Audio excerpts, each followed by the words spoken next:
Tamil Senior August 2013. Get ready. 10 seconds. 5 seconds. Start. தலைவர் அவர்களே, தமிழ்நாடு மின்சார வாரியத்தின் வரவு செலவு திட்டத்தின் மீதான விவாதத்தில் பங்கேற்று ஒரு சில வார்த்தைகள் கூற விரும்புகிறேன். முதலாவதாக, மின் கட்டணத்தை வசூலிப்பதில் இப்போது உள்ள ஏற்பாடுகளில் உள்ள குறைபாடுகள் என்ன என்பது எல்லோருக்கும் நன்றாக தெரியும் என்று நினைக்கிறேன். மின் கட்டண அலுவலகங்களுக்கு சென்று பொதுமக்கள் மின் கட்டணத்தை செலுத்துவதில் அவர்களுக்கு ஏற்படுகிற தொல்லைகள் எல்லாம் மின் வாரியத்திற்கு நன்றாக தெரியும். குறிப்பிட்ட சில நாட்களில் அலுவலகங்களில் ஏராளமான கூட்டம் கூடி தேங்கி நிற்கிற காட்சியை நாம் பார்க்கிறோம். இந்த குறைபாட்டை நீக்க நகராட்சிகளில் வரி வசூலிப்பவர்கள் இருப்பதைப் போல மின் வாரியத்திலும் வரி வசூலிப்பவர்கள் பதவியை ஏற்படுத்தி அவர்கள் வரியை வசூலிப்பதைப் போல இவர்கள் வீடுதோறும் சென்று மின் கட்டணத்தை வசூல் செய்யக்கூடிய நிலைமையை உருவாக்க வேண்டும். அப்படி செய்தால் பொதுமக்களுக்கு தொல்லைகள் குறைவதோடு பல பேருக்கு வேலை வாய்ப்பையும் உண்டாக்கும் என்று தெரிவித்து கொள்ளுகிறேன். ஆகவே இது குறித்து அரசு விரைவாக பரிசீலனை செய்ய வேண்டும். அடுத்து, கல்வித்துறையில் நான் இருப்பதால் அது குறித்த ஒரு கோரிக்கையை விடுக்க விரும்புகிறேன். கல்வித்துறையில் முறைசாரா கல்வி திட்டம் என்று நடைபெறுகிறது என்பது நமக்கு தெரியும். இது ஒரு நல்ல வாய்ப்பு என்பதை எல்லோரும் ஏற்று கொள்ளுவார்கள்.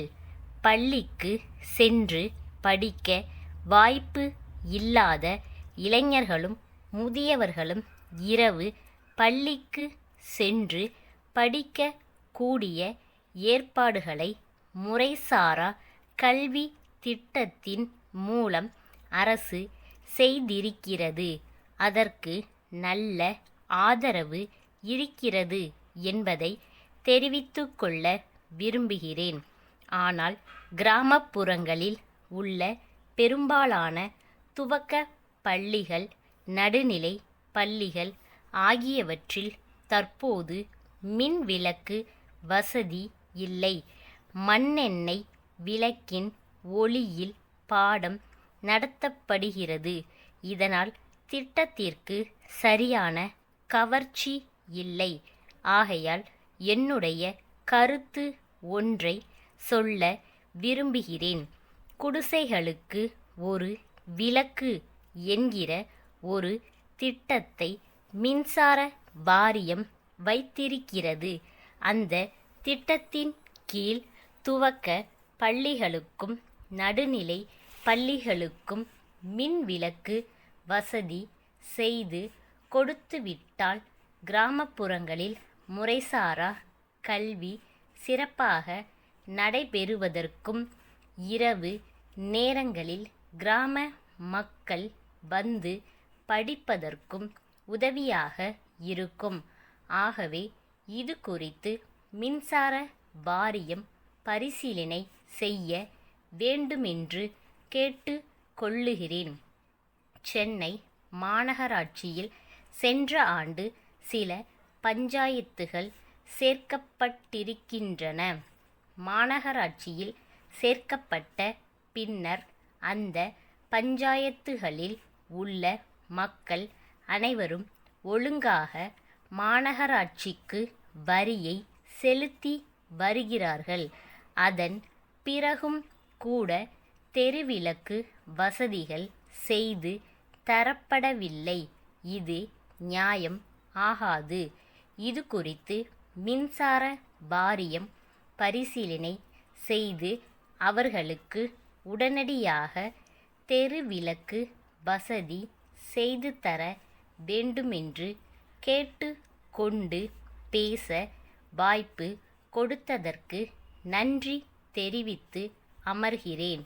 மும்பை அற்புத மர சாமான்கள் கூட்டமைப்பிடமிருந்து ஆமதாபாத் சிவாஜி நூலகத்திற்கு எழுதும் கடிதம்.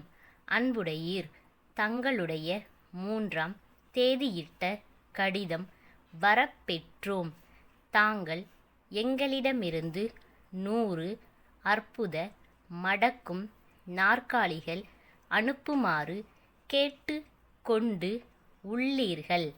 தங்களது கேட்பானையை ஏற்றுக்கொள்ள எவ்வளவோ விரும்பினாலும் இப்பொழுது அதை ஏற்க இயலாத நிலையில் இருப்பதற்கு வருந்துகிறோம். ஏற்கனவே எங்களிடம் அநேகம் கேட்பானைகள் நிலுவையில் உள்ளன.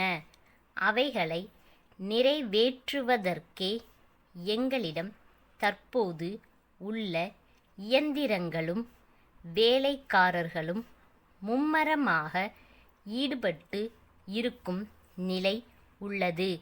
எனவே தாங்கள் சாமான்களை அனுப்புவதற்கு கூடுதல் அவகாசம் அளிக்க தயாராக இருந்தாலும் தங்களுடைய ஆணையை தற்போது ஏற்றுக்கொள்ள முடியாத நிலையில் இருக்கிறோம். எங்களது அற்புத நாற்காலிகளுக்கு ஏராளமான கிராக்கி இருப்பதால் நெருக்கடியை சமாளிக்க இங்கிலாந்திலிருந்து ஒரு புதிய இயந்திரத்தை பெற முயற்சித்து கொண்டு இருக்கிறோம். அது வந்து சேர பல மாதங்கள் ஆகலாம். ஆகையால் தங்களுடைய தேவையை பூர்த்தி செய்ய முடியாத நிலையில் உள்ளோம். வருங்காலத்தில் உங்கள் சேவையில் முன் நிற்போம். தங்கள் நம்பிக்கையுள்ள ஸ்டாப்.